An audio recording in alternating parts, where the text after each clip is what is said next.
GeM TV நேயர்களுக்கு அன்பான வணக்கம்.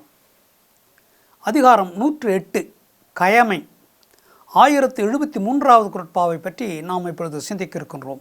தேவர் அணையர் கயவர் அவரும் தாம் மேவன செய்து ஒழுகலான். தேவர் அணையர் கயவர் அவரும் தாம் மேவன செய்து ஒழுகலான். தேவர் அணையர் கயவர் அவரும் தாம் மேவன செய்து ஒழுகலான். கயவர்கள் என்றால் தீயவர்கள், தேவர்கள் என்றால் தேவலோகத்தில் வாழ்கின்ற தெய்வங்கள், அவள்தான் தேவர்கள். இந்திரன், சூரிய பகவான், வருண பகவான், வாயுதேவன் என்றெல்லாம் சொல்லுகின்றார்கள். அவர்களுக்கு அவர்கள் என்ன விரும்புகிறார்களோ அதை அடைவார்கள். தேவர்களுக்கு அந்த சக்தி இருக்கிறது, அவர்களால் முடியும். என்ன நினைக்கிறார்களோ அதை சாதித்து காட்டுவார்கள். ஒரு பெண்ணை உருவாக்க வேண்டுமென்றால் உடனே ஒரு பெண்ணை உருவாக்குவார்கள். நடனமாட வேண்டுமென்றால் நடனமாட வைப்பார்கள். ஒரு குழந்தை பிறக்க வேண்டும், உடனே குழந்தை பிறக்க வைப்பார்கள். பழங்கள் வேண்டுமென்றால் உடனே ஒரு மரத்திலிருந்து பழம் உற்பத்தி ஆகும். அப்படி என்ன நினைக்கிறார்களோ அதை அடைவார்கள்.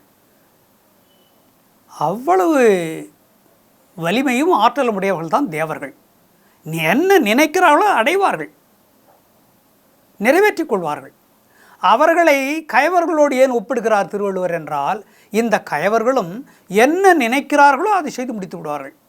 ஆனால் இவர்கள் நல்லதை செய்வதே இல்லை. அவர்கள் கயவர்கள் செய்வதெல்லாம் தீமைதான், தீய செயல்கள்தான். எந்த தீய செயலை செய்து பொருளை யாரிடத்திலிருந்து பிடுங்க வேண்டுமோ, எப்படி திருட வேண்டுமோ, கொள்ளையடிக்க வேண்டுமோ, வஞ்சகம் செய்ய வேண்டுமோ, அதற்கான சூழ்ச்சிகளை செய்து அந்த பணியை உடனே அந்த வேலையை நிறைவேற்றிக் கொள்வார்கள். அவ்வளவு வல்லமை இவர்களுக்கு இருக்கிறது. கயவர்களுக்கு என்ன நினைக்கிறார்களோ, எதை அடைய வேண்டும் என்று நினைக்கிறார்களோ அதை உடனே அடைந்து விடுவார்கள் கயவர்கள். அதனால்தான் திருவள்ளுவர் சொல்கின்றார், தேவர்களோடு ஒப்பிடுகிறார். ஒப்பிட முடியாது, யாரையுமே கடவுள் தெய்வத்தோடு ஒப்பிட முடியாது. இது ஒரு வஞ்ச புகழ்ச்சி என்று சொல்வார் இலக்கணத்திலே, தமிழிலே. இது ஒரு வஞ்ச புகழ்ச்சி. புகழ்வது போல இகழ்வது தான் வஞ்ச புகழ்ச்சி. இந்த கயவர்களை யார் புகழ்வார்கள்? ஆனால் எதற்காக இப்படி புகழ்வது போல இகழ்கிறார் என்றால், திருவள்ளுவர் தேவர்கள் அவர்கள் நினைத்தபடியெல்லாம் வாழ்கிறார்கள், அதே போல் இந்த கயவர்களும் அவர்களை நினைத்தபடியெல்லாம் வாழ்கிறார்கள். அதற்காக அந்த தேவர்களுக்கு இவர்கள் இணையானவர்கள் என்று இந்த குறட்பாவிலே சொல்லுகின்றார். திருத்தக்க தேவர் என்று ஒருவர் இருந்திருக்கிறார். தமிழ்நாட்டில் தேவர்கள் என்று பல பேர் இருக்கிறார்கள். ஏன் ராஜராஜ சோழ தேவர் என்று தான் சொல்வார்கள் அவரை. அருள்மொழி தேவர் என்று தான் அவருக்கு பெயர். அவருடைய மகன் ராஜேந்திர சோழ தேவர் என்று தான் அவருக்கு பெயர். எத்தனையோ பேர் தேவர் என்ற பெயரோடு விளங்கி இருக்கிறார் அந்த காலத்திலே. நக்கீர தேவர், அந்த காலத்தில் நக்கீர தேவர். ஏன் திருவள்ளுவருக்கு கூட அந்த பெயர் இருக்கிறது, திருவள்ளுவர் தேவர் என்று சொல்வார்கள்.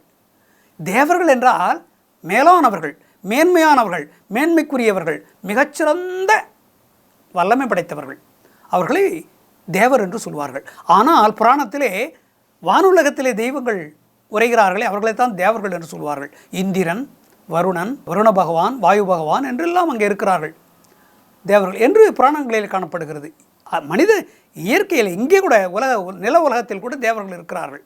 அதாவது மனிதர்களாக இருந்து செயற்கரிய செயல்களை செய்யக்கூடியவர்களெல்லாம் தேவர்கள் என்று, மேன்மக்கள் எல்லாம் தேவர்கள் என்று அழைக்கப்பட்டிருக்கிறார்கள். அப்படி கயவர்களை கூட பழித்து பேசுகிறார். தேவர்களோடு ஒப்பிட்டு அவனை புகழ்வது போல இகழ்ந்து பேசுகிறார் திருவள்ளுவர். ஏனென்றால் அவன் விரும்பியதையெல்லாம் செய்யக்கூடியவர்கள்.